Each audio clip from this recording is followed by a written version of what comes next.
Star today episode Raji வந்து ரொம்பவே feel பண்ணுறாங்க. ஏன்னா அங்கே இருக்கிற பீப்புள்ஸ் எல்லாருமே பார்க்கும்போது ராஜிக்கு ஒரு மாதிரி வித்தியாசமாக தோணுது. அதனால் பயந்துக்கிட்டே இருக்காங்க. அதுக்கு அடுத்ததாக குமார் ரூமில் இருக்கும்போது அவங்களுடைய அம்மா வந்துட்டு குமாரும் அப்பா கூப்பிட்றாரு. இல்லைம்மா நான் வரல. டேய் கூப்பிட்றாருன்னு சொல்கிறேன் அப்புறம் என்ன வரலன்ட்டு வாடா அப்படின்னு கூட்டிகிட்டு போகிறாங்க. உட்கார்றா குமாருன்னு வாங்க. கோர்ட்டில் எனக்கு என்ன நடந்துச்சு தெரியுமா அப்படின்னு சொல்லிட்டு டீட்டெயிலாக சொல்கிறாங்க.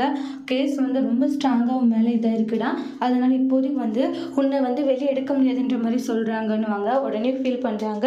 அதனால் ஒரே ஒரு வழிதாண்டா இருக்குது நம்மக்கிட்ட, அப்பா சொல்கிறத கேளுடா குமாருன்னுவாங்க. அது என்னதுப்பா அப்படின்னு கேட்கவும், அரிசி தான் வந்து என் கூட ஓடி வந்தா, நான் கடத்தி கூட்டிகிட்டு போகணுன்ட்டு அரிசி மேலே நீ பதிய போடணுன்னுவாங்க.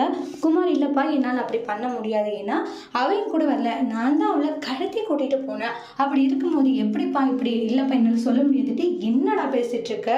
டே குமார், ஒரு பொண்ணுடைய வாழ்க்கையை நம்ம கெடுக்கிறதும் தப்பு தான்டா, ஆனால் உன்னை காப்பாற்றணும் தாண்டா அம்மாவுடைய மனசுலையும் அப்பாவுடைய மனசுலையும் ஓடிக்கிட்டு இருக்கு அப்படின்ட்டு குமாரோடைய அம்மா சொல்லிட்டு இருக்காங்க. குமார் என்ன நடந்தாலும் சரி கண்டிப்பாக நான் அப்படி சொல்ல மாட்டேன், ஏன்னா அரிசி கடத்தி கூட்டிகிட்டு போனதே நான் தானே அப்படின்னு சொல்கிறாங்க. டேடி என்னடா இல்லைப்பா என்னால் சொல்ல முடியாதுன்ட்டு அவங்க பாடி போயிடுவாங்க.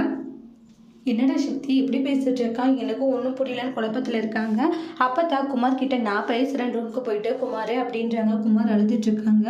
என்னையாச்சு இல்லை அப்பத்தா, அரசோடைய வாழ்க்கையில் நான் இப்படி விளையாடி இருக்கேன் அப்படின்னு நினைக்கும் போது எனக்கு கஷ்டமாக இருக்குது. இவ்வளோ கேவலமாக நடந்திருக்கேன் அப்பத்தா, அதை நினைக்கும் போதெல்லாம் மனசுக்கு அவ்வளோ சங்கடமாக இருக்குது. அதெல்லாம் ஒன்றும் இல்லையா, கவலைப்படாத இருக்க முடியல அப்பத்தா, எல்லா விஷயத்தையும் நினைக்க நினைக்க மனசே ஒரு மாதிரி கஷ்டமாக இருக்குன்றாங்க. அவளோட லைஃப்பில் நம்ம இப்படிலாம் பண்ணியிருக்கோமே, இந்த மாதிரி எல்லாம் நடந்திருக்கும்னு நினைக்கும் போது அசிங்கமா அருவெறுப்பாக இருக்குது அப்பத்தாண்டு ரொம்ப எமோஷ்னலாக ஃபீல் பண்ணிட்டு இருக்காங்க. அதுக்கு அரிசி மேலே அப்படி ஒரு பழியை என்னால் போட முடியாது. டே நீ அப்படிலாம் போட சரியா, என்ன நடந்தாலும் சரி அப்பத்தான் உன் கூட இருக்க, இதுக்கெல்லாம் நீ ஃபீல் பண்ணாத அப்படின்ட்டுலாம் சொல்லி சமாதானம் படிச்சுட்டு இருக்காங்க. குமாரை பார்க்கும்போது அவ்வளோ கஷ்டமாக இருக்குது அப்பத்தாக்கு, அவன் மாறிட்டான் அப்படின்னு நினச்சி அப்பத்தான் ஒரு பக்கம் சந்தோஷப்பட்டுக்கிட்டு இருக்காங்க. அதுக்கு அடுத்துதான் வந்து அந்த டான்ஸோட இன்டர்வியூ மாதிரி வச்சுருப்பாங்க. அதில் போயிட்டு ராஜி வந்து மீட் பண்ணி கலந்து பேசிட்டு இருக்காங்க. இப்படி இருக்கணும், இந்த மாதிரி நடிக்க உங்களுக்கு இது ஆர்வம் இருக்கா, அதெல்லாம் இல்லை அப்படின்வாங்க.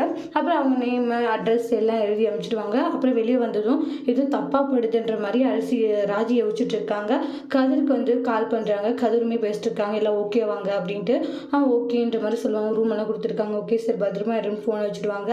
அதுக்கப்புறமா ராஜி ஒரு மாதிரி ஃபீல் பண்ணிட்டு இருப்பாங்க. அப்புறம் டான்ஸ் போட்டி வைக்கிறாங்க. அங்கே டான்ஸில் எல்லாம் ஆடிட்டு இருப்பாங்க. ஒரு பாய் வந்து டான்ஸ் ஆட கூப்பிடுறாங்க. ராஜி முடியாதுன்னுவாங்க. அப்புறமா வந்து அங்கே போய் சாப்பிட்டுட்டு இருப்பாங்க. அப்போ ஜூஸ்ன்னு நினச்சி எடுத்துடுவாங்க. அங்கே ஒரு பாய் இருந்துட்டு, நீங்கள் ட்ரிங்க் பண்ணுவீங்களா, இது ட்ரிங்கான ஜூஸ் நினச்சோம் அப்படின்ட்டு ஷாக் ஆகுறாங்க. அப்புறம் ரூமுக்கு போயிட்டு யோசிச்சுட்டு இருக்காங்க. மீனா கால் பண்ணி எப்படி இருக்குது என்ன இருக்குன்னு கேட்கவும், எல்லாம் ஓகேவாதாக்கா இருக்குது, நல்லபடியாக கலந்துக்கும், கண்டிப்பாக இந்த போட்டியில் நீதா ஜெயிப்பா அப்படின்னு சொல்லி பேசிட்டு ஃபோன் வைக்கிறாங்க.